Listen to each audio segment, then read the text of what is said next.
ਕੀ ਲੱਗਦਾ ਆ ਇਹਦੇ ਵਾਸਤੇ ਵੀ ਇਹੀ ਕੁਛ ਕਰਨਾ ਚਾਹੀਦਾ ਆ। ਕੁਦਰਤ ਆਪਣੇ ਤੌਰ 'ਤੇ ਕੰਮ ਕਰ ਰਹੀ ਹੁੰਦੀ ਆ, ਅਸੀਂ ਕੁਦਰਤ ਨੂੰ ਡਿਸਟਰਬ ਨਹੀਂ ਕਰ ਸਕਦੇ। ਉਹਨੇ ਹਰ ਜਾਨਵਰ ਲਈ, ਹਰ ਪੰਛੀ ਲਈ ਉਹਦੇ ਜਗ੍ਹਾ ਬਣਾਈ ਹੈ ਅਤੇ ਉਹ ਆਪਣੇ ਹਿਸਾਬ ਨਾਲ ਆਪਣੇ ਬੱਚੇ ਪੈਦਾ ਕਰਦਾ ਹੈ, ਬੱਚੇ ਪਾਲਦਾ ਹੈ। ਅਸੀਂ ਕਿਹਨੂੰ ਛਾਂ ਕਰਦੇ ਫਿਰਾਂਗੇ। ਪਰ ਜੇ ਹੋ ਸਕਦਾ ਤਾਂ ਦਰਖਤ ਲਗਾਓ। ਜਿਹੜੇ ਪੰਛੀ ਨੂੰ ਦਰਖਤ 'ਤੇ ਆਲਣਾ ਬਣਾਉਣਾ, ਉਹ ਆਪਣੇ ਆਪ ਹੀ ਦਰਖਤ 'ਤੇ ਆ ਕੇ ਆਲਣਾ ਬਣਾਏਗਾ। ਹੁਣ ਇਹਨੂੰ ਇਸ ਜਗ੍ਹਾ 'ਤੇ ਆਲਣਾ ਬਣਾਉਣਾ ਸੀ, ਇਸ ਜਗ੍ਹਾ ਆਪਣੇ ਬੱਚੇ ਦੇਣੇ ਆ ਅਤੇ ਇਸ ਜਗ੍ਹਾ ਬੈਠ ਕੇ ਦੇਗੀ।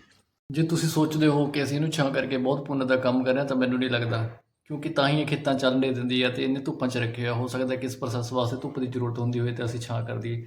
ਤਾਂ ਇਸ ਕਰਕੇ ਬਹੁਤਾ ਸਿਆਣਾ ਬਣਨ ਨਾਲੋਂ ਜੋ ਤੁਹਾਡਾ ਕੰਮ ਆ ਤੁਸੀਂ ਉਹ ਕਰੋ। ਤੁਸੀਂ ਦਰਖਤ ਲਗਾਓ, ਪੌਦੇ ਲਗਾਓ, ਉਹਨਾਂ ਨੂੰ ਪਾਲੋ ਅਤੇ ਇਹ ਪੰਛੀਆਂ 'ਤੇ ਛੱਡ ਦਿਓ ਕਿ ਉਹਨੇ ਆਪਣੇ ਬੱਚੇ ਅਤੇ ਆਪਣੇ ਅੰਡੇ ਕਿੱਥੇ ਦੇਣੇ ਆ। ਜ਼ਿਆਦਾ ਸਿਆਣੇ ਬਣਨ ਨਾਲ ਹੋ ਸਕਦਾ ਕਿ ਉਹਦਾ ਨੁਕਸਾਨ ਹੋ ਜਾਵੇ। ਜੈ ਹਿੰਦ।